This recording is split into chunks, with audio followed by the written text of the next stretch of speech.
the Brooklyn thing is up in smoke. It's done. Kyrie and Dallas, Kevin Durant in Phoenix.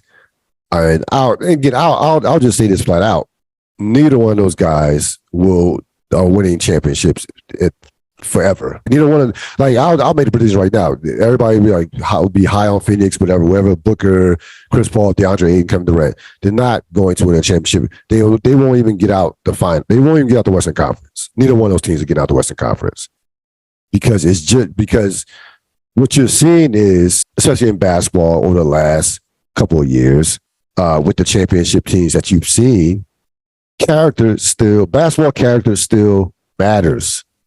Actually going out there and playing games still matters. We're going to celebrate a guy later on in the podcast who actually showed up and played basketball. That's what we're talking about. We're not talking about who can go out and street ball. Winning a championship. Yes. You can't F around with that stuff. You can't. It's too hard. Sorry. Oh. This is back of his point. We're talking about winning championship. What are we talking about, people? We can't excuse all this stuff. We're talking about winning a championship. Well, there's no, and we talked about this endlessly on podcast before. There are no skipping steps. There's just not. No. It doesn't work that way. It doesn't work that way. It doesn't. I don't care if your friend, guy want to play with his buddy, a guy wants to play with his friend, so on and so on. And see, that's why players will make terrible general managers. They're not thinking about that type of stuff. That's why you need an organization to protect the players from themselves. They should be thinking about how to make their games better, period. That's all I want my great player thinking about.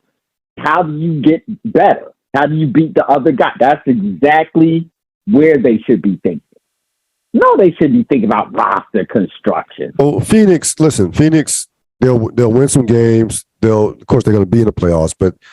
And by the way, the West is wide open, and it's not the West is not strong at all. So I'm not like the West, like the winners. To me, the winner out of this, we'll go through some winners and losers here. The winner was the Western Conference because prior to this deal, there wasn't a lot of juice in the Western Conference. To be honest with you, you got Denver on top, Memphis. There wasn't a lot of Dallas is not a. This actually makes more compelling. I would be reasonable. I will have sense of this. Phoenix's starting five is fantastic. It's a fantastic starting five. Like that is. They will be competitive at the highest level. I'm not tripping. I'm not drinking. I understand how talented they are, but they're a fatal flaw. Yes, a fatal. Like we've gone to Kevin Durant's fatal flaw in terms of leadership and his desire to be the person. Chris Paul is shy. That's one of the fatal flaw.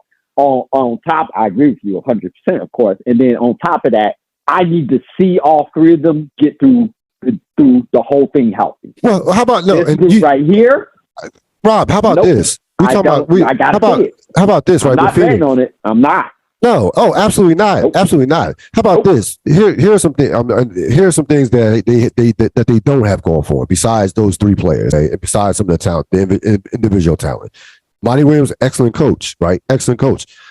But Phoenix as a team already doesn't even like each other. DeAndre Ayton and Monty Williams, those guys hate each other. Yep. So that they already have internal strife that's been holding them down this year. They wild.